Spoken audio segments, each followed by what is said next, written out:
This is Mark Stewart. It is for February 6th.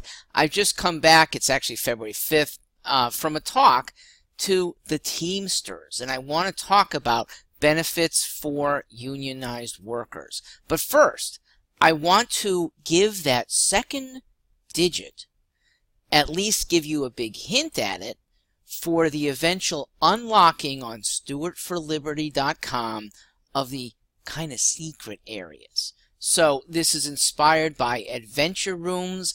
If you want to know more about those, look back to February 1st, where you'll also get a hint on the first digit.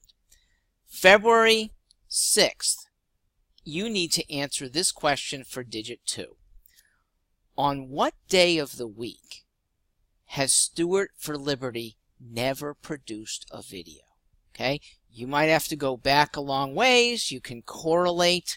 We've been doing these since October, and there's one day for which no video has been produced. Now maybe you can guess it.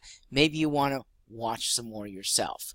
We'll be interested. My webmaster is hard at work getting an adventure-like combination for everybody to unlock the rest of stewartforliberty.com. All right, let's get back to my talk, which involved the economics of pensions. And what it didn't address was the health care portions of it, which have come to be almost as expensive and could, if not managed well, become the most expensive elements of the state's obligation to its retirees. My plan is called Take 5,000. Not to be confused with Take 5 or First 500. Take 5,000 is what I will be offering to state employees, $5,000 for health care per year, undiminished, but also not increasing. COLAs have become a wrangling point. How much you increase, whether it's tied to a certain cost of living, whether that cost of living figure is actually accurate or not, whether there should be a cap. There is a cap. It's zero. $5,000 every year. Yes, in inflationary times, that's going to buy you a little bit less. However, if healthcare costs go down, which I expect, it'll buy you more. No matter what, it's for you, the retiree, to budget. It's for you, the current worker with a healthcare benefit into your new contract, to budget. And maybe save, because it will accumulate. It's not going to be use it or lose it. Okay? If you stay relatively healthy, don't need doctor visits, you have more in future years for this. Good for you, good for the state. Your child will be covered either way. Okay? They don't have the ability to decide what health care is needed or the means to pay out on their own. So whether that's Husky provision or whether you can afford to be on your own, there's going to be coverage there. Your child, though, should not be taken to an expensive facility to treat an earache. That's what a school nurse is for. I would like to do even more than that. I'd like to educate parents about basic health care that they might not have learned well in school. You can't expect 8-year-olds to bring back what they learned about health if it's taught at all. I'm a doctor's kid. It was very easy for me at 8 years old to know what to do with symptoms of flu versus symptoms of cold. We knew how to handle a stomach ache. Dad didn't have to take me to a specialist.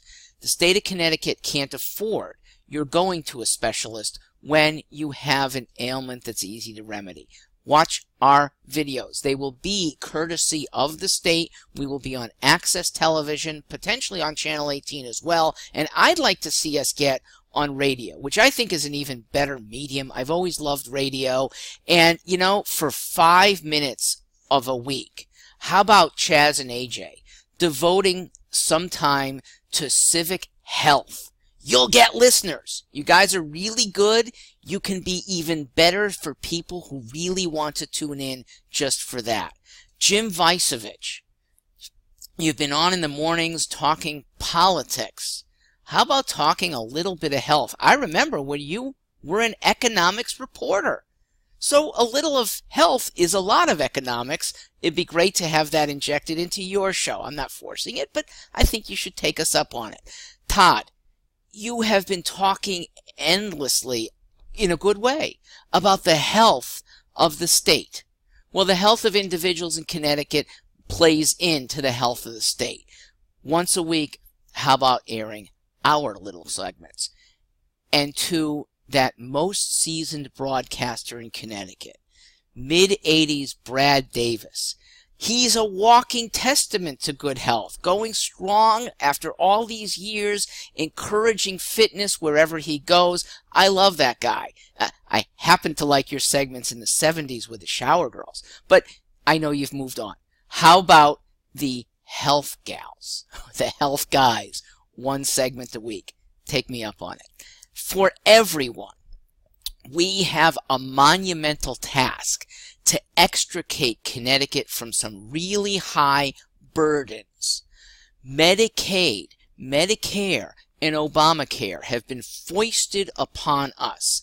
The benefits, but also the costs, deserve to be separated out.